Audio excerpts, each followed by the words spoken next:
What's going on, guys? So a lot of people have requested us to make a video on the cable crunch, so here it is. I know I was stuck doing it very incorrectly back in the day. Please give us a thumbs up and enjoy the video.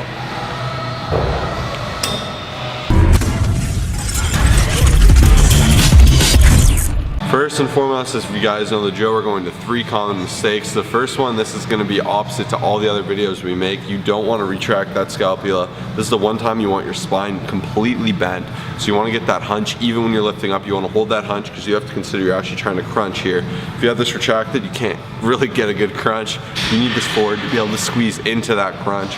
And that is number one. As you can see, Kyle's doing it here. He's got his back very postured. It looks very awkward. It looks like he's trying to kiss the floor, and that's what you're gonna get, as opposed to actually trying to drive that chin all the way down to the knee and really get that big contraction that you're aiming for with this exercise.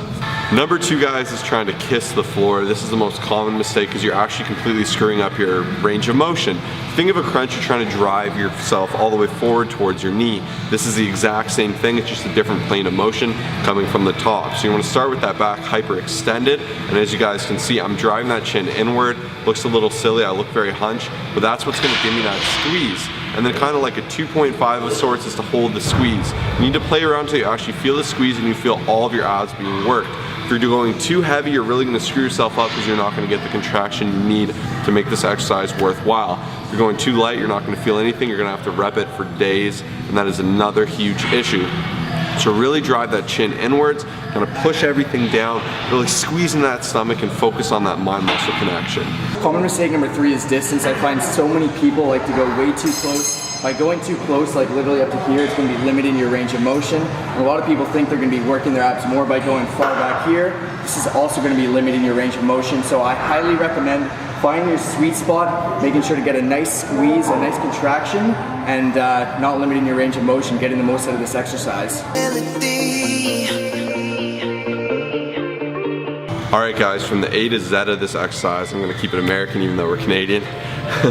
We're gonna start from setup to finish. So first and foremost, there's 2 kinds of setups. Some people go high knees, kind of closer knees. That'll keep your hip upward more. I like this a lot better because I get a lot more initial hip flexion, which really helps you drive the force into your core. Whereas the people that have their feet really separated and wide, I find can get a lower range of motion. And a lot of people say to keep your butt down, but I recommend kind of keeping it up, but keeping your hips under flexion to where you can drive into the core, because that's where that whole exercise lies. Like even if you're just standing, you look a bit dumb, but you gotta learn how to squeeze into that core. And I find by starting with that hip flexion and then driving inward into your core region, you're gonna get an amazing contraction. So that's why I would recommend closer knees. If you do find wider knees more comfortable because your hips, you can get better flexion, that's up to you. Next and most important is your grip. You're gonna get a grip like a Facebook grip. You're gonna grab on. Now here, I really recommend pulling it down all the way to the shoulder. Some people say head, but I find when you let it stretch and move, it's easy to start overcompensating by pulling through your arms with your lats, and that's not what we're going for. We want that right on the ab. So you're gonna pull that downward here, as you guys can see. I have it nice and close to my head.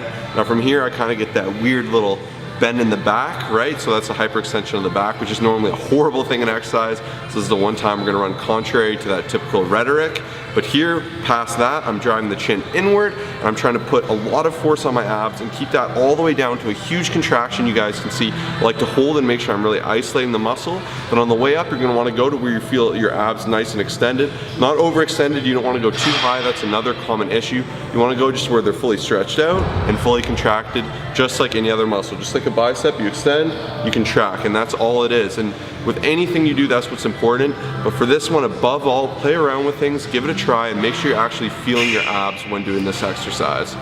Thank you guys so much for checking out this video. If you liked it and you learned something, please smash that like button. It really helps us out. Drop a comment, say what's up, say you liked it. Any questions or comments you have, we're happy to answer. We have a lot of other great how-to videos, so I recommend you check out our how-to playlist. That's the first link in the bio. Second, we also offer online fitness coaching. If that's something that interests you, you want to take your fitness to the next level. We do macronutrient coaching, programming, form evaluation, constant support, oversight. We're here for you if that's something you're interested in. Click the second link, watch the video, read the details. We'd love to work with you. Until next time, guys, peace.